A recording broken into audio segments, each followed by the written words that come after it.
Seguimos con este modelo transicional en el que vamos a hablar al principio de la sección de modelos parecidos a la Unión Europea. Hablamos del NAFTA la semana pasada, hoy vamos a hablar del Mercosur y luego voy a tratar de una noticia de actualidad que tampoco ha tenido mucha relevancia, o vamos a darle una visión un poquito diferente, que en este caso son las manifestaciones cívicas que están ocurriendo, o el conflicto social que está ocurriendo en Colombia. Antes de empezar, recordar que hoy es el Día de Europa.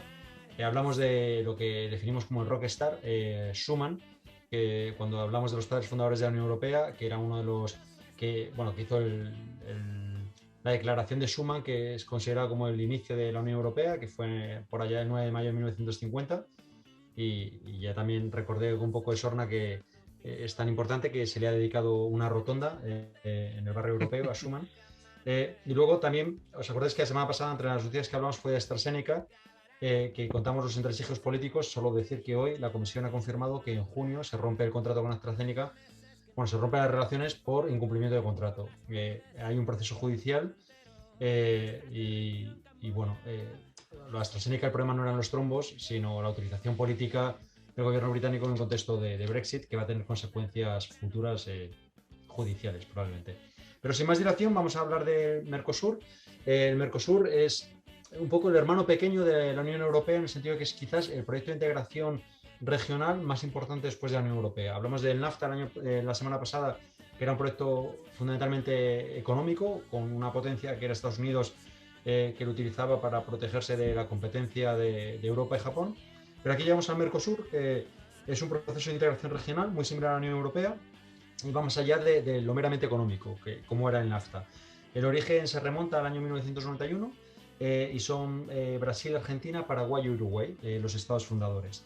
Hay un tratado, que es el Tratado de Asunción, que va avanzando. En el 95 establecen un arancel común exterior para toda la región de estos cuatro países, y en el 99 se quitan los aranceles internos para estos cuatro países. Pero hay un elemento fundamental, que es lo que se llama el proceso o el protocolo de Ushuaia, eh, en el que se establece una cláusula que se llama la cláusula democrática, que es lo que le da un cariz un poquito más político, más allá, empieza un germen más político en el Mercosur, más allá de un proceso meramente económico. Esta cláusula democrática establece que si hay una fragilidad o una amenaza democrática entre unos estados fundadores o asociados, pues se le expulsa. ¿Por qué es interesante esto? Porque en Venezuela, que había empezado el proceso de adhesión en el 2012, pues en el 2016, en pleno chavismo, con Brasil a la cabeza, se le decide expulsar. Venezuela es expulsado del Mercosur. También pasó con Paraguay, que en el año 2012 hubo un juicio al presidente por un tema de corrupción y ataque al sistema judicial, y en el 2013 volvieron a entrar. Ahora el Mercosur tiene, además de estos cuatro países fundadores, estados asociados que son Chile, Bolivia, Colombia, Ecuador, Perú, Guayana y Surinam. Y para terminar un poco con este Mercosur, las diferencias con la Unión Europea, bueno, tiene cosas en común en el sentido de que sí que tiene estructuras supranacionales, como es una comisión, un consejo, tiene un parlamento, tiene un tribunal de justicia y tiene un foro consultivo social, todo instituciones muy parecidas a las de la Unión Europea, pero aquí vienen las diferencias. No tienen un banco central como el europeo, no tiene un tribunal un tribunal de derechos humanos, a pesar de tener una cláusula democrática, no tiene un servicio de acción exterior como la Unión Europea, y sobre todo la diferencia fundamental es que no se han cedido competencias a Mercosur. Esa es la diferencia más importante, que la Unión Europea ha ido más allá. Por ejemplo, pesca y agricultura no son competencias ya nacionales de España o de Francia, son directamente de la Comisión Europea. Y eso marca una diferencia sustancial. Aún así, es uno de los proyectos más avanzados. 7 de cada 10 ciudadanos sudamericanos están bajo el proyecto de Mercosur. Es la cuarta potencia económica global y tienen tratados de libre comercio con muchos países y regiones, entre ellos recientemente con la Unión Europea, que se cerró un acuerdo comercial en el año 2019. Y bueno, pues la semana que viene seguiremos en América Latina, pero hablaremos de asociaciones regionales más centradas Eh, en Centroamérica. ¿Qué diferencia de habitantes hay entre la Unión Europea y Son Sudán? 257 millones de habitantes en Mercosur, el área Mercosur, mientras que la Unión Europea ahora mismo, tras irse al Reino Unido, somos 430 millones. Es decir, Y estamos hablando de bloques muy, muy importantes, ¿eh? una cosa, señor Lobo, un par de preguntas. Por un lado, ¿qué tal acoge Estados Unidos el acuerdo de Mercosur? Y luego, por otro lado, ¿ha habido cambios dentro de Mercosur por la extensión de gobiernos más de izquierdas en América Latina? Esto es interesante. Para contestar directamente a esa pregunta, una de las cosas que se me olvidó decir es que mientras en la Unión Europea hay un equilibrio de poderes, a pesar de la dominancia de Alemania, hay un equilibrio cuando estaba el Reino Unido, ahora es más Francia y Alemania. El Mercosur se sustenta por Brasil, fundamentalmente. Y eso hace que cualquier movimiento de izquierdas, desde que Lula tuvo que dejar el poder y posteriormente su sucesora, se ha visto o ha tenido un movimiento más reaccionario con cualquier movimiento de izquierdas. A eso respondió también la expulsión de Venezuela en su momento. Bolivia está en un proceso de adhesión que va muy lento. Entonces, tiene un elemento ideológico bastante neoliberal. Y eso, de hecho, en algún momento hablaremos de la creación del ALBA, que responde a la propuesta de Estados Unidos de creación de un área de libre comercio en América, que se llamó el ALCA, y ellos, debido a la expulsión de Mercosur y la propuesta de Estados Unidos de crear el ALCA, propusieron crear el famoso ALBA, que se deriva un poco de esta asociación del Mercosur. Pero eso quizás lo trataremos un poquito más la semana que viene y quería ¿Me comentar permites una esto. cosa, señor Lobo? Este ALBA, si recordáis, se impuso al ALCA en la cumbre de Mar del Plata de 2006, que el anfitrión era Argentina, del francés anfitrionage, y que quien ejerció de anfitrión, quien la organizó, fue el ministro de Exteriores, que casualmente era un gran amigo de este programa, hermano de Marcelo Bielsa. Ahí hay que sacarlo. Hemos cerrado el círculo, hemos cerrado el círculo. Esto es como lo del Pues ganso, eso, Igea. Esto es como lo seguimos del con ganso y... estos. Bueno, hemos hablado del Mercosur entonces, y como estamos en América Latina, quiero hablar del conflicto de Colombia. Como sabéis, en Colombia, desde el miércoles pasado que hubo una llamada a un paro cívico, lo que sería una huelga general en Europa, pues llevan 8 días, bueno, ya 10 días de conflictividad que ha causado 28 muertos. Para dar un poquito de contexto, en Colombia ahora hay un presidente que se llama Iván Duque, es un gobierno neoliberal que ha estado lleva desde el 2018, ha estado muy preocupado en aplicar políticas neoliberales de reducción grandes de impuestos a las grandes multinacionales. También ha estado muy preocupado en bombardear o socavar el proceso de paz que le dio el premio Nobel a su antecesor, a Santos Calderón.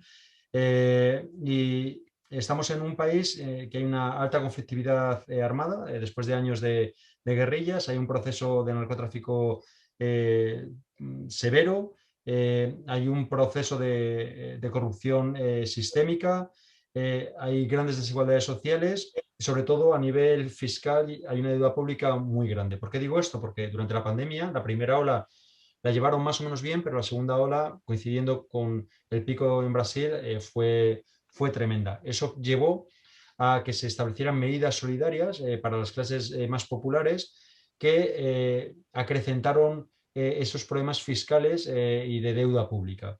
El gobierno neoliberal de Duque, con el ministro de Exteriores Casquilla a la cabeza, estableció una reforma fiscal para ampliar la base de recaudación. Lo que propuso es que el 70% de impuestos se recabaran de las clases populares y decidió no dar marcha atrás a la reforma fiscal que se hizo en el 2018-2019 a las grandes multinacionales que hubieran aportado muchos impuestos en torno al 1% del Producto Interior Bruto. Esto genera un grandísimo descontento social en la sociedad colombiana. Se plantea un paro cívico que es respondido por parte del gobierno con la presencia militar directamente y un conflicto social que ha escalado hasta producir más de 28 muertos, desaparecidos, multitud de heridos y hospitalizados.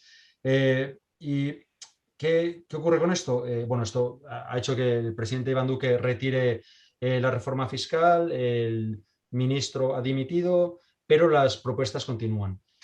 ¿Pero por qué quiero hablar de esto? Quiero hablar de esto porque en febrero el FMI sacó un informe que fue muy interesante, pasó un poco de puntillas, fue un informe que advertía de que en los próximos años iba a haber una alta conflictividad social. Se basaba en un informe del MIT, del Instituto de Massachusetts, de una prestigiosa universidad de Estados Unidos, que había hecho un estudio histórico y antropológico de las pandemias de los últimos 2000 años. Y habían llegado a la conclusión que las pandemias normalmente funcionaban como catalizadores, sacaban a la luz los problemas que tenían las sociedades, los problemas sociales, los problemas de infraestructuras, las faltas de cohesión, y que las pandemias solían dar origen a periodos de conflictividad que se dilataban en el tiempo, que una vez que acababa la pandemia había un pico de conflictividad social a los 2 años, y preveían que para el verano 2022 hubiera una alta conflictividad social a nivel global. En este contexto debemos mirar este conflicto de Colombia. Es uno de los muchos conflictos que vamos a ver, por desgracia, en los próximos meses. La pandemia ha revelado las fuertes deficiencias que arrastraba de épocas anteriores Colombia, y también lo va a hacer en países europeos, en países africanos y en países asiáticos. Y por eso quería retrotraerme a este informe del FMI que pasó de puntillas, pero que es muy revelador, y en ese contexto podemos quizás entender mejor este conflicto de Colombia, que por supuesto tiene mucho significado a nivel nacional y a nivel regional, pero también nos puede dar pistas de lo que puede ocurrir a nivel global, encajándole en este estudio que hizo el FMI y que era, a pesar de ser del FMI, acertado en su diagnóstico. Es revelador también, señor Lobo, que dando esas claves el FMI, luego al mismo tiempo proponga reformas para Que alientan la apretar conflictividad más a social. las clases más bajas, porque claro, eso evita la conflictividad, por supuesto. Sí, sí.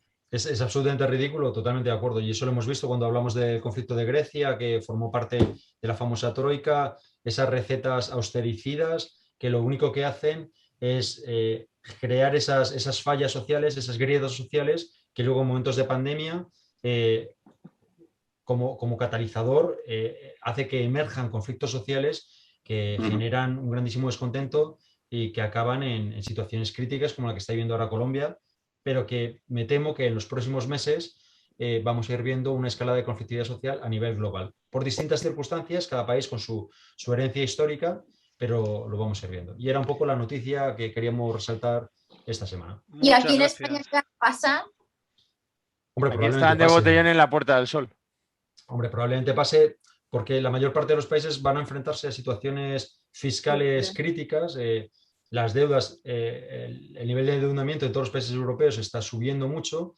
Muy pronto empezarán las políticas de ajuste fiscal que se van a aplicar para los de abajo y no tanto para los de arriba, y que van a desencadenar en situaciones de conflictos sociales probablemente. Pero, siempre podremos irnos a una terracita a tomarnos una cerveza. Totalmente. O O en casa. Mira, ahí está. No se puede hacer Y luego, publicidad de para la martes. semana que viene, que seguiremos hablando de proyectos similares a la Unión Europea, y vamos a hacer un ejercicio de política. Os voy a proponer un ejercicio, de política. Un trivial. Utilizando Groenlandia, ya lo entenderéis, pero quiero poneros en un contexto como si fuerais políticos, ¿qué decisiones tomaríais? Pero os habéis puesto de acuerdo, señor Lobo y Laura Montaña, para hacer un ejercicio de improvisación política en un tándem perfecto, en un nuevo tándem perfecto.